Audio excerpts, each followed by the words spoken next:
जादुई तोता। एक छोटे से गांव में एक गरीब परिवार रहता था। उस परिवार में रामू और उसकी बीवी सीता उसके बेटे चिंटू के साथ रहते थे। उसी गांव में एक तोता भी रहता था। उसका नाम था रघु। वो किस्मत का धनी था। जहां भी जाता वहां किसी भी चीज की कमी नहीं पड़ती थी।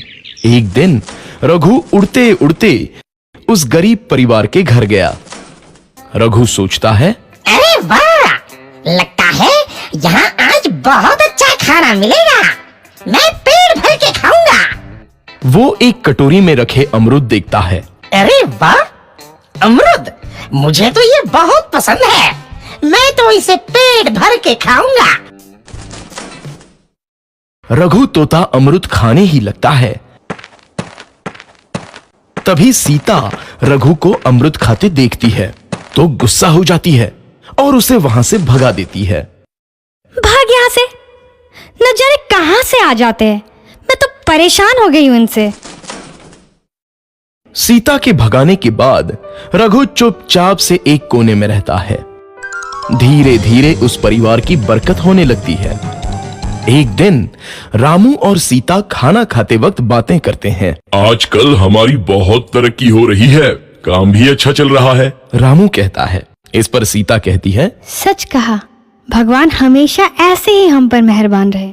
बेटा चिंटू भी कहता है, पिताजी, मुझे खिलौना लेके दो ना, मेरे सभी दोस्तों के पास है। रामू कहता है, ठीक है, जरूर लाऊंगा। सीता कहती है, कितने खुश है सब, मेरे परिवार को किसी की नजर ना लगे। एक तरफ ऐसी बातें होती हैं तो दूसरी तरफ रसोई में रघु तोता भी अमरूद खाते रहता है। मजा आया, अमरूद खाया, मजा आया, अमरूद खाया, मजा आया। तभी सीता रसोई में आती है और रघु तोते को अमरूद खाते देख बहुत गुस्सा होती है। सीता रघु को बाहर निकालने के लिए पिंजरे में अमरूद रखती है। रघु जब अमरूद खाने लगता है तो पिंजरे का दरवाजा बंद हो जाता है और वो उसमें फंस जाता है। मुझे बाहर निकालो, मैं यहाँ फंस गया हूँ, मुझे बचाओ। अगले दिन सीता पिंजरा उठाकर बाहर दूर उस रघु को छोड़ देती है। रघु के जाते ही उनके घर आई बरकत धीरे धीरे कम हो जाती है। उन्हें बहुत घाटा होता है। सीता कहती है, ये क्या हो रहा है? अचानक इतना कैसे बदल गया? अभी तक तो सब कुछ अच्छा चल रहा था। रामू कहता है, लगता है भगवान हम पर रूठ गए हैं। चिंटू भी कहता है, लगता है अब मुझे खिलौने भी नहीं मिलेंगे। और वो रोने लगता है और बाहर चला जाता है। कुछ दिन बाद रघु तोता फिर से उस घर में आता है।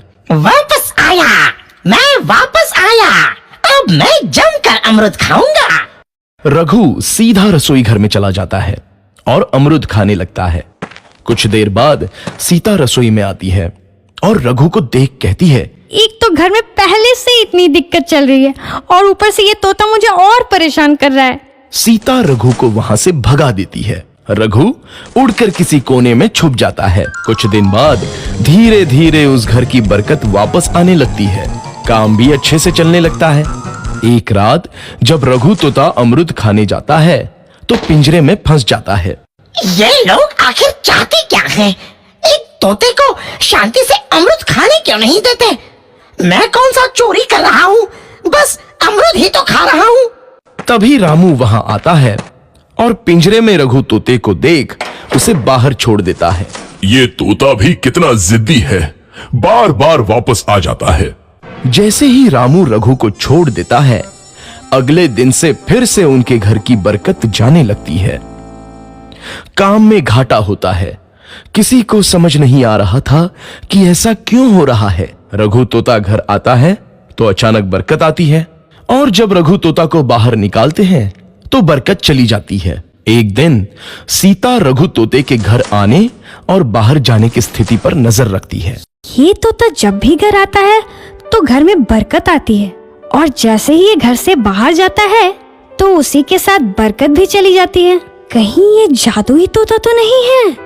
अगली बार जब ये तोता घर आएगा तो मैं इसे कहीं नहीं जाने दूंगी। सीता रघु का बहुत इंतजार करती है लेकिन रघु तोता दोबारा उस घर में कभी नहीं आता।